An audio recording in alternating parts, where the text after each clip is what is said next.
अस्सलाम वालेकुम फ्रेंड्स, मेरा नाम है सुमेर और आप देख रहे हैं सभी सुमेर यूट्यूब चैनल। आज मैं आपको 5 ऐसी शख्सियात के बारे में बताऊंगा जिनका बचपन और जवानी गुर्बत की चक्की में पिस कर गुजरा, लेकिन उनकी कुछ कर दिखाने की जुस्तजू ने उनके ख्वाबों को जिंदा रखा और आज उन्होंने मुआशरे में और शोबिज इंडस्ट्री में ऐसा मकाम हासिल कर लिया है कि उनके बगैर शोबिज इंडस्ट्री अधूरी लगती है। आज का वीडियो बनाने का मकसद ये नहीं है कि मैं आपको ये कह रहा हूँ कि आप लोग शोबिज में आ जाएं, शोबिज को ज्वाइन कर लें तो आप बड़ा पैसा और बड़ी तरक्की हासिल कर लेंगे।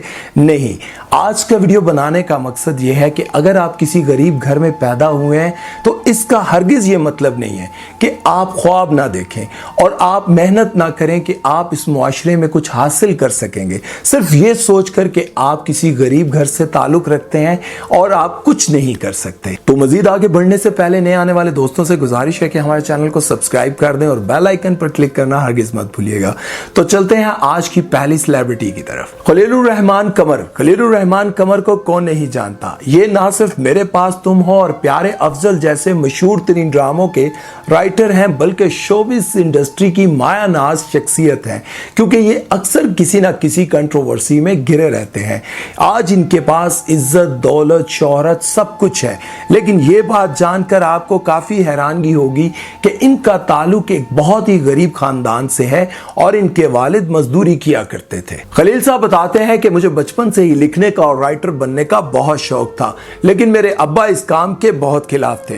वो कहते थे कि इस मुल्क में राइटर का कोई मकाम नहीं होता। अक्सर मैंने लिखने वालों को गुर्बत की चक्की में पिसते हुए देखा है। वो चाहते थे कि मैं बैंकर, डॉक्टर या इंजीनियर बनकर खानदान को गुर्बत के अंधेरों से निकाल सकूं, इसलिए मेरा लिखने का ख्वाब अंदर ही अंदर दब कर रह गया था। मैं एक गरीब तरीन मोहल्ले में रहता था और देर तक पढ़ाई करने के लिए मैं रात को छत पर बैठकर चांद की रोशनी में पढ़ता था। चूंकि मैं एक अच्छा स्टूडेंट था, इसलिए मैंने अपनी सारी तालीम स्कॉलरशिप पर मुकम्मल की और उसके बाद मुझे बैंक में एक अच्छी पोस्ट पर जॉब भी मिल गई। हालात बेहतरी की तरफ जा ही रहे थे कि बैंक में किसी झगड़े की वजह से मेरी नौकरी चली गई और हम फिर से गुर्बत का शिकार हो गए। बात फाकों तक जा पहुंची और मेरे छोटे छोटे मासूम बच्चे 3-3, 4-4 दिन तक भूखे रहते। फिर मैंने लिखना शुरू किया, लेकिन पाकिस्तान में राइटर के साथ बहुत बुरा सलूक किया जाता है। मैंने अपनी जगह बनाई और आज मैं पाकिस्तान का हाईएस्ट पेड राइटर हूं। मैं एक सीरियल का 50 लाख रुपए लेता हूं और इतने पैसे पाकिस्तान में कोई राइटर नहीं लेता। आज उनका एक नहीं बल्कि कई आलीशान बंगले और बहुत सारी गाड़ियां हैं, लेकिन वो अपने पुराने मोहल्ले को नहीं भूले और अक्सर वहां पर पाए, निहारी, चने वगैरह खाने जाते रहते हैं। आगा अली बताते हैं कि मेरे वालिद अपने दौर के बहुत बड़े एक्टर और बहुत अच्छे इंसान थे। हमारे पास जिंदगी में सब कुछ था, लेकिन फिर अचानक वालिद साहब की डेथ हो गई और हमसे सब कुछ छिन गया। वालिद साहब की डेथ के बाद मोहब्बतें, आसाइशें, सब कुछ खत्म हो गया। मैं, मेरे बहन भाई और मेरी वालदा बहुत मुश्किलात से गुजरे और हम अपने नाना के घर शिफ्ट हो गए और वही हमें सपोर्ट करते थे।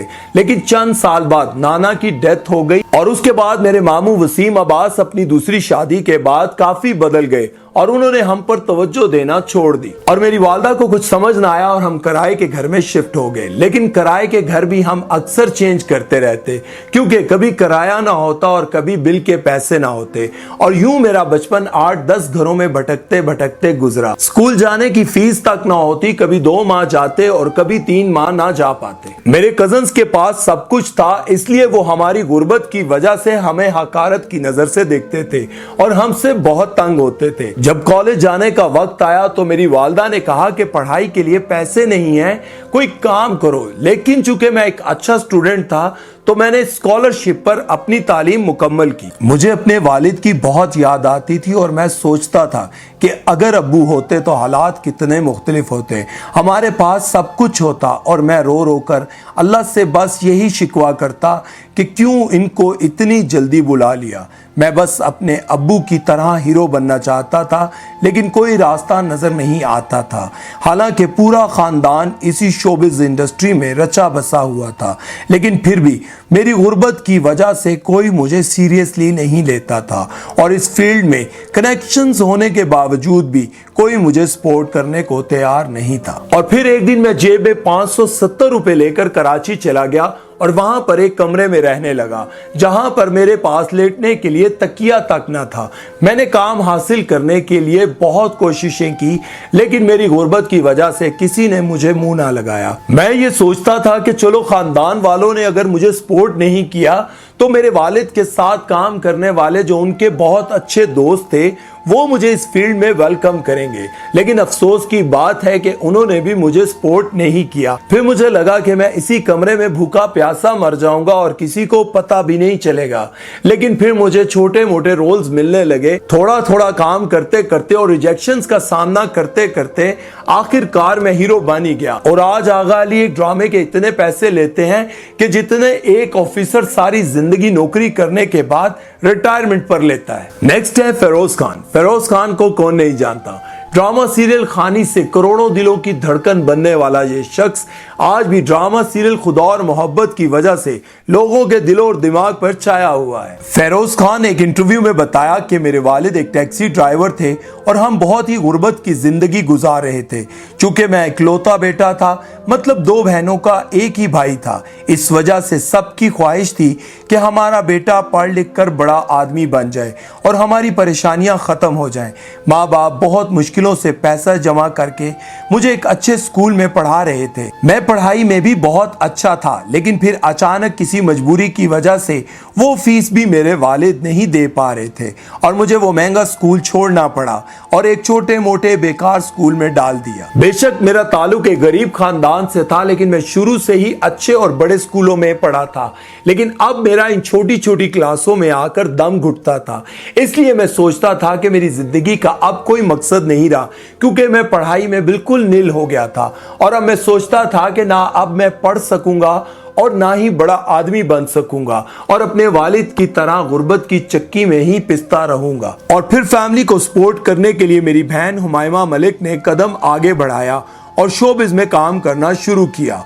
वो शोहरत की बुलंदियों को छू गई और घर के हालात यकदम बदल गए। लेकिन मुझे फिर भी लगता था कि पैसा तो आ गया, लेकिन मुझे लाइफ में खुद कुछ बनना है। और फिर हुमायमा की वजह से मुझे शोबिज़ में चांस मिला और फिर आहिस्ता आहिस्ता कामयाबी की सीढ़ियां चढ़ते चढ़ते आज मैं शोहरत की बुलंदियों तक जा पहुंचा। नेक्स्ट है फुरकान कुरैशी। फुरकान कुरैशी जब बहुत छोटे थे तभी इनकी वालदा का इंतकाल हो गया था और इनके वालिद बैंक में एक अच्छी पोस्ट पर थे। लेकिन बदकिस्मती से जब फुरकान ए लेवल कर रहे थे तब इनके वालिद का इंतकाल हो गया। वालिद साहब जेब में सिर्फ 1200 रुपए छोड़कर गए, यहां तक के कफन दफन का इंतजाम भी मोहल्ले वालों ने किया।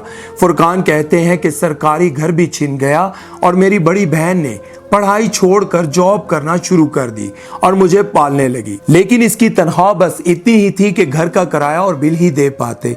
जहां तक खाने पीने की बात है तो हम ज्यादातर फाके ही काटते। मैं भी फैमिली को सपोर्ट करना चाहता था, लेकिन ना तो कोई डिग्री थी और ना ही कोई हुनर।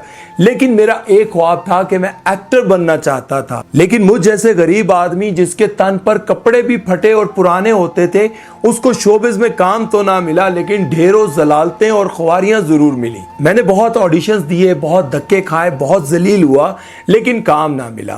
गुर्बत और फाकों की वजह से मैं इतना कमजोर हो चुका था कि जब मैं शर्ट पहनता तो यूं लगता कि हैंगर पर लटकी हुई है। लेकिन हालात ही कुछ ऐसे थे कि पेट भरकर खाना ही नसीब ना होता। अगर किसी ऑडिशन के लिए जाना होता लेकिन किराया ना होता तो मैं अपने दोस्त से इसकी पुरानी फटीचर मोटरसाइकिल मांग कर ले जाता। फिर 10 साल जलीलो ख्वार होते होते छोटे मोटे रोल मिलने लगे।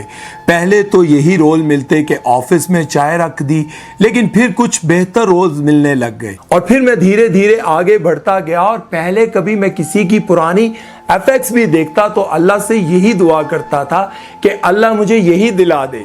लेकिन आज मेरे पास महंगी तरीन गाड़ियां हैं और एक खूबसूरत चाहने वाली बीवी है और वो सब कुछ है जो मैं कभी सोच भी नहीं सकता था। नेक्स्ट है सादिया इमाम। सादिया इमाम का शुमार 90s और 2000 की बेहतरीन अदाकाराओं और मॉडल्स में होता है।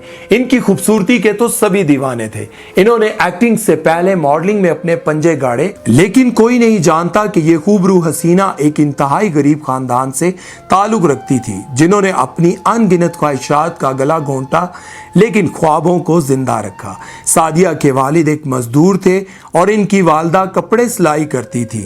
سعدیہ کا بچپن بہت ہی تنگ دستی میں گزرا۔ ان کو شوبز انڈسٹری میں آنے کا شوق بھی تھا اور ان کی مجبوری بھی تھی، کیونکہ یہ اپنی فیملی کو سپورٹ کرنا چاہتی تھی۔ وہ راولپنڈی سے تعلق رکھتی تھی، اس لیے انہوں نے شروع میں اسلام آباد اسٹوڈیو سے شوبز میں کام کرنے کے لیے کافی دھکے کھائے، لیکن کسی نے ان کو خاص لفٹ نہ کرائی۔ یہی وجہ ہے کہ شہرت حاصل کرنے کے بعد جب بھی اسلام آباد اسٹوڈیو سے ان کو کسی کام کی آفر کی جاتی تو وہ صاف انکار کر دیتی تھی۔ ان کو نبیلہ نے ماڈلنگ کی دنیا میں متعارف کرایا۔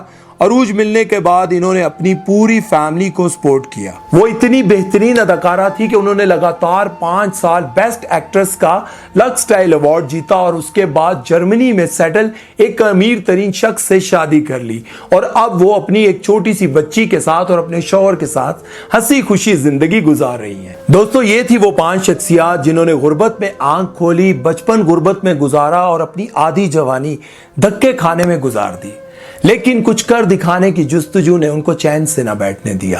انہوں نے اپنے خواب اونچے رکھے اور حوصلے سے ثابت قدم رہے، یہ سوچ کر کہ ہم نے اس زندگی میں کچھ نہ کچھ کر دکھانا ہے۔ ہم غریب گھر میں پیدا ضرور ہوئے ہیں، لیکن غریب مریں گے نہیں۔ مطلب انسان غریب ہوتا ہے، غربت میں وقت گزارتا ہے، لیکن خواب اس کے اونچے ہونے چاہیے، خواب دیکھنے چاہیے، کیونکہ جب آپ خواب دیکھتے ہیں تو خواب آپ کو حوصلہ دیتے ہیں، آپ کے اندر جستجو پیدا کرتے ہیں۔ دوستو، یہ بات آپ ہمیشہ یاد رکھنا کہ اللہ اپنی مخلوق سے بہت پیار کرتا ہے، اور جو انسان سچے دل سے محنت کرتا ہے نا، تھوڑا دیر سے صحیح لیکن اللہ اس کو کامیاب ضرور کرتا ہے۔ یہ ہرگز مت سوچیں کہ میں غریب ہوں، میں کچھ نہیں کر سکتا، مجھے سپورٹ نہیں ہے۔ اگر اللہ کی آپ کو سپورٹ ہے نا، تو دنیا کی کوئی بھی مشکل یا کوئی بھی خطرہ آپ کا راستہ نہیں روک سکتا۔ بہت سارے لوگوں کا یہ ماننا ہے کہ سیدھے راستے پر چل کر کبھی بھی انسان اپنی منزل پر نہیں پہنچ پاتا، شارٹ کٹ اپنانا چاہیے۔ یاد رکھیں دوستو، اگر آپ دوسروں کے سینوں پر پاؤں رکھ کر کسی کے ساتھ دھوکہ فراڈ کر کر اگر امیر ہو بھی جاتے ہیں تو یاد رکھیں، لوگ آپ کے منہ پر تو آپ کو صاحب کہیں گے، لیکن پیچھے آپ کو گالیاں ہی دیں گے۔ عزت ہمیشہ سیدھے راستے پر چلنے والوں کی ہی ہوتی ہے، ان کی موجودگی میں بھی اور ان کی غیر موجودگی میں بھی۔ یاد رکھیں، جو سیدھے راستے پر چل کر اپنی منزل پر پہنچتا ہے نا، وہ ہمیشہ دولت کے ساتھ عزت شہرت بھی حاصل کرتا ہے۔ اللہ تعالیٰ آپ سب کو اپنی رحمت اور کرم کے سائے میں رکھے، اور مجھے بھی اپنی دعاؤں میں یاد رکھیے گا۔ سمیر چودھری کو دیجیے اجازت۔ اللہ حافظ۔